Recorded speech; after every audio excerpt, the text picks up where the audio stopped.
আমি এখন কম্বোডিয়ার একটা ভাইয়ের সাথে বসে আছি। উনি রেল ক্রসিংয়ের চাকরি করে, পাশে রেল লাইন।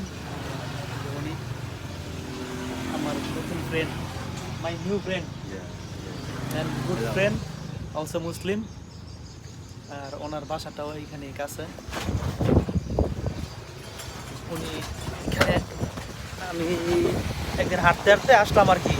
আসার পরে এখানে ওনার সাথে কথা বললাম আমার বাসার জন্য। বাসা খুঁজতে খুঁজতে পরে উনি আমার বাসা দেখাইলো অনেকগুলা, ঘুরলাম, ওনার বাড়িতে নিয়ে গেলো। ওনার বাড়িটা হচ্ছে এখানে, এই পাশে, এই যে এই ইতার কাজটা এখানে, এইখানে বাড়ি ওনার। এইখানে বসে সবসময়, প্রচণ্ড বাতাস এখন।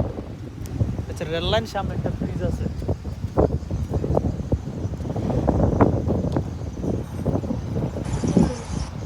ট্রেনে আসবো কিছুক্ষণ পরে, এইখানে ট্রেন আসবো। আমরা আরো ঘুরতাম, সকাল থেকে ঘুরলাম, এখন চলে আসছি। ট্রেন আসবে এই জন্য ফোনে কথা বলতেছে। ফোনে কথা বলার পরে ট্রেন আসবো। এখানে ওই যে সিগন্যালের যে ইয়াটা আছে, এটা উনি নামাইব, উঠাইব। এটা হয়তো অটোমেটিক ইলেকট্রিক কিন্তু থাকতো এখানে। ওনার ঘর এইখানে বসে। ওনার এটা আগে একটা দোকান ছিল, আগে উনি অনেক কিছু বিক্রি করতো এখানে।